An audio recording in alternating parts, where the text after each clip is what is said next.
ફળાહારી છે, જે તે ખવાય નહીં, ગમે તે ખવાય નહીં. અને પરિણામે ફળ ફૂલ દૂધ જે હનુમાનજી સાત્વિક ભોજન દેહ સેવા કરે શરીરમાં, અને પરિણામે શું થયું દેહ સેવા કરવાથી? અતુલિત બલધામ બલવાન રામદૂત અતુલિત બલધામ અંજની પુત્ર. દેહ સેવા હનુમાનજીએ દિલની સેવા કરી. દિલની એટલે દિલમાં બીજા કોઈને બેસવા ન દીધો. આપણા હૃદયમાં બીજું કોઈ ઘૂસી ન જાય. આપણો ઈશ્વર, સારા વિચાર, સારા સંકલ્પો, સારી લાગણીઓ એ આપણા હૃદયમાં બેસે, એ દિલ સિવાય. જાહી દીન પર દીન સેવા. શંકર ભગવાન હનુમાનજી છે, એને દીન સેવા કરી, એ દીન સેવા. અને દેવ સેવા નિરંતર આખી જિંદગી જન્મ જન્મ રામની સેવામાં. રામ એનો દેવ છે. રામ એક દેવતા, એને દેવની સેવા કરી. જહ પઠવો તહ જાય. રામે જે કીધું એને કર્યું. શિવમ,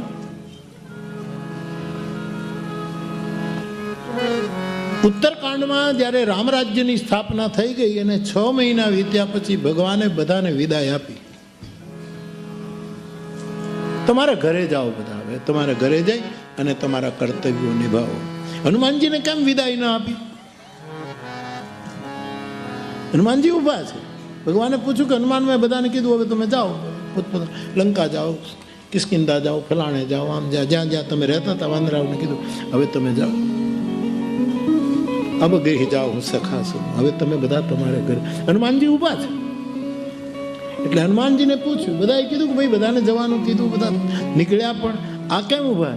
એટલે હનુમાન એમ કીધું, મારે ઘર હોય તો જાઉં ને, મારે ઘર ક્યાં છે? તમે ઘરે જવાનું, મારે તો ઘર જ નથી. હું તમારું ઘર છું. જા સૂરદય આગા, મારા ઘરમાં તો તમે રહો છો, એટલે હું કેમ જાઉં? આ હતી એની દેવ સેવા. અને મહારાજ તમે આ બધાને સખા કીધા, મિત્રો હવે તમે જાઓ. એ સખાઓ હવે તમે જાઓ. હું તમારો સખો નથી પ્રભુ, સખો હું તો તમારો દીકરો છું. આંગણે આવેલા મિત્રોને રવાના કરાય, દીકરાને કાઢી ન મૂકાય. હું તો દીકરો છું મહારાજ, તમારો પુત્ર છું, અને તેથી મને તમે રજા ના આપી શકો. એટલે એને રજા નથી આપી. હું ક્યાં જાઉં? તુલસીનું એક બહુ સરસ પદ છે, જાઉં કહા તજી ચરણ કાકો નામ પતિત પાવન કેહી અતિ દીન યાર. તો હનુમાનજીએ દિલ સેવા કરી, દેહ સેવા કરી, દેવ સેવા કરી, દેશ સેવા કરી. રામ રાજ્ય માટે હનુમાનજીનો જેટલો ફાળો છે એટલો બીજા કોઈનો નથી. દેશ સેવા આખા રાષ્ટ્ર માટે, આ દુનિયામાં રામ રાજ્યની સ્થાપનામાં હનુમાનજી કેન્દ્રમાં. અને હજી લગી હનુમાન કાયમ બેઠો કાગડા. નળ, ગયંદ, મયંદ આ બધા જ ગયા, પણ હજી જ્યાં રામ મંદિર હોય ત્યાં હનુમાનજી બેઠો. જેને દેશ સેવા કરી. તો યુવાનોએ આ પંચાયત રાખવાની છે. શ્રી હનુમાનજી મહારાજ કોટેશ્વર છે, કોટેશ્વર હનુમાનજી છે, ઈશ્વર છે. અને તેથી સ્મૃતિકાર મનુએ ધર્મના 10 લક્ષણો બતાવે, 10 મારા હનુમાનમાં છે. પતંજલિના અષ્ટાંગ યોગના બધા જ પગથિયા મારા હનુમાનમાં, એટલે એ પરમેશ્વર છે. એ પરમેશ્વર શ્રી હનુમાન, એની વંદના આપણે ગઈકાલે કરી. તમને વિનય કરું કે હનુમાનજી ને તમારી માંગ્યા વગર હું સલાહ આપું કે હનુમાનજીનો આશ્રય તમારે કરવો હોય તો હનુમાનજીના બહુ વિકરાળ રૂપનો આશ્રય ન કરવો. એનું શાંત રૂપ હોવું જોઈએ.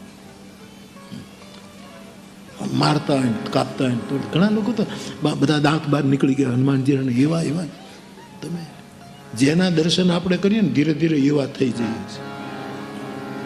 એટલે એની અસર થાય. તમે લોકો કેવા કેવા વિકૃત એવા હનુમાનજીના. એટલા માટે બહુ જ ખબર નહીં કેટલા સમયનો અનુભવ, એટલા અનુભવ પછી આ હનુમાનજીનું સ્વરૂપ હૃદયમાં આવ્યું કે આવા શાંત હોવા છે. શાંતિ કોણ આપી શકે છે? શાંતિથી બેઠો હોય. શાંતમ શાશ્વતમ પ્રમેય મનગમ નિર્વાણ શાંતિ પ્રદમ. શાંતિ પ્રદમ કોણ હોય? જે શાંત હોય. આ તો મારી ભલામણ ખાલી, બાકી તમને જે રૂપ ગમતું હોય. બધા હનુમાનજી અદભુત છે, પણ આ મને ગમે છે અને તમને લગભગ ગમવા માંડ્યું છે. હમણાં મને અમારે હસમુખભાઈ કોણે, એણે મને કીધું, હું કીધા કરું છું કે રામાયણ નાનું, અથવા તો પછી રામાયણ નાનું ન હોય તો સુંદરકાંડ, અથવા તો ભૂસુંડી રામાયણ, અથવા તો હનુમાન ચાલીસા નાનું, અને ભગવદ્ ગીતા તો નાની. એ તમારી બેગમાં રાખો છોકરાઓ, સ્કૂલ બેગમાં રાખો. તમારે વાંચવાની જરૂર નથી. હું તમને નથી કહેતો કે તમે એને વાંચો, તમે એના અર્થો તમારી બેગમાં રામાયણ અને ગીતા રાખો. તો મને એક નમૂનો સરસ બતાવ્યો કે એક નાની એવી બેગ બનાવી, પ્લાસ્ટિકની નાની, એમાં ગીતા અને ભૂસુંડી રામાયણ, અથવા તો અમારી એક નાનકડી પુસ્તિકા છે જેમાં બધી સ્તુતિઓ છે. હનુમાન ચાલીસા પણ આવી જાય, સુંદરકાંડ પણ આવી જાય, ભૂસુંડી રામાયણ પણ આવી જાય. એ બે એક નાની પ્લાસ્ટિક નથી, પ્લાસ્ટિકની આવે, તમે સમજી ગયા ને? નાની એવી નથી આવતી. હા, તમને ખબર ન હોય તો કાલે મંગાવું. આમ પછી આમ કરી એટલે બંધ થઈ જાય, અને આમ એને આપણે ખોલવું પડે છે ને. નાની એમાં આ હનુમાનજીનો ફોટો નાખ્યો.